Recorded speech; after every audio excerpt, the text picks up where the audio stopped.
This film was made as part of the Common Cause Research Project, which aims to understand how universities and Black and minority ethnic communities build collaborations.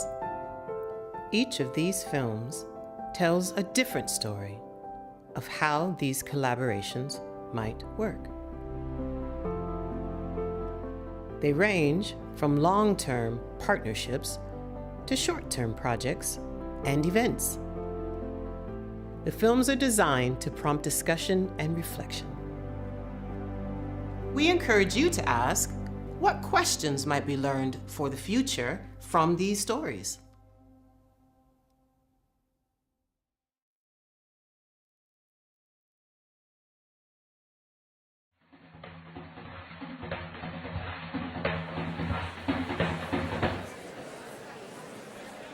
Flux explored the 100-year legacy of the imposition and subsequent contesting of borders in the Middle East.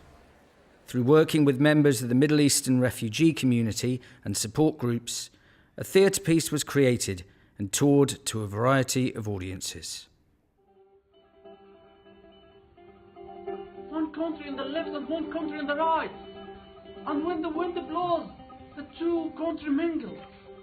We work with communities, towns and villages across the East Midlands to research the history, the stories and the aspirations and challenges of those communities, and generally create theatre pieces working with those communities as performers. I work for the Centre for Hidden Histories, which is one of 5 First World War engagement centres that's been set up by the Arts Humanities Research Council to investigate and engage the public with the topic of the First World War.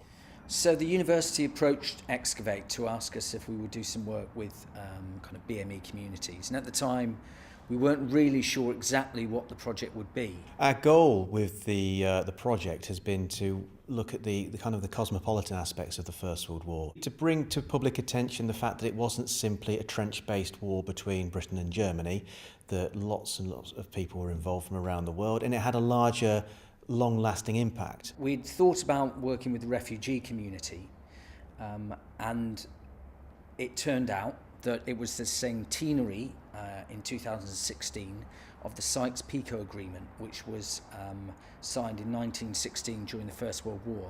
It was apparent from the middle of the First World War that the Ottoman Empire, which covered most of what we know as the Middle East, was going to collapse, and that there was going to be a power vacuum once the war was over. Officials from Britain and France decided to carve up the Middle East between them in a way that they deemed fair.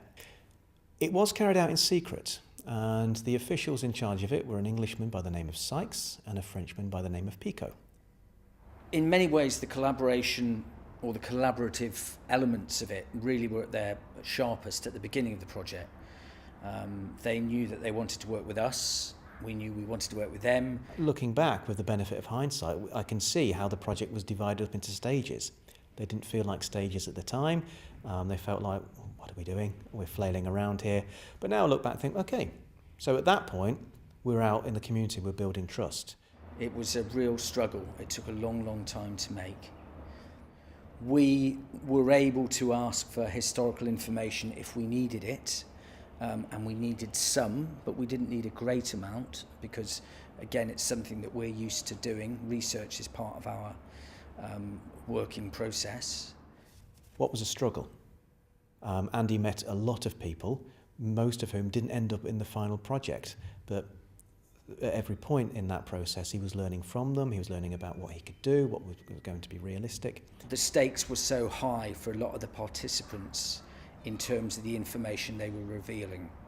So I was not prepared for people to be scared when they were talking to me. Some people who've come from sort of war-torn countries act with quite justified suspicion if somebody turns up who they don't know before from a position of some kind of government-backed authority, and for them a university is a government-backed authority, and says, I'm interested in your story, why don't you tell me more?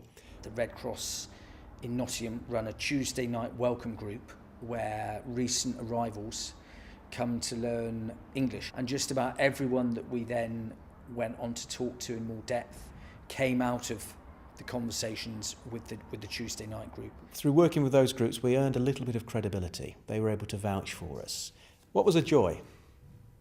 The whole project was a joy, but but that doesn't quite answer your question, does it? The highlight of the project was the fact that we created a really good piece of work. It was the moment when the performers appeared on the stage and the audience were able to respond to it positively. The new maps of the Middle East rolled off into the press. The performance that we made was watched by a really varied audience.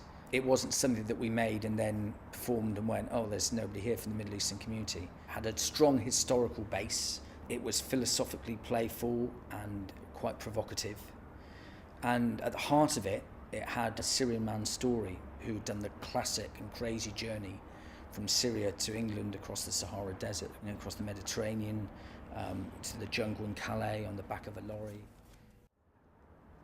I think what was missed was the opportunity to take the end result, the show, much further and wider, because we made a really good piece of work. And the reason that was missed was because it took so long to make the show. Have you got a question to ask? I would ask him how we did it. I have talked to Andy about how we did these things, and the answer I get tends to be about how this isn't something you can necessarily teach. These are methods that have to be refined. They're quite subtle methods. And they are reflected in the way that we develop relationships with anybody. But there are certain subtleties to the way that Andy went about his work, the way he established himself within these communities and the way he built those trust. And a conversation about those questions I think would be very interesting. From my point of view, and what was interesting doing the project and how it altered radically from other work that I've done, is that in a way the art kind of became less important. And actually it became much more about human contact with people and helping out whenever we could. What was missed really was original research, which is an awful thing for somebody from a university to say. But we had a very short and shallow lead-in time for this. We had a very large topic, and it was a topic with a huge amount of kind of sensitivity to it. We wanted to make sure that we covered all the headline ideas and information about it, the fact that there was a Sykes-Picot agreement, the fact that the borders in the Middle East were created the way they were, and the implication that's had over the past 100 years.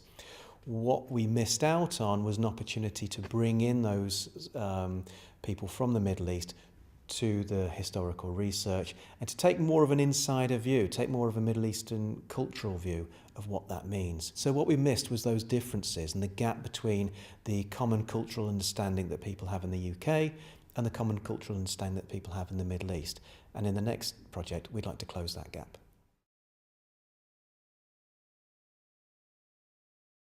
If you are interested in finding out more about the project, please go to the Common Cause website.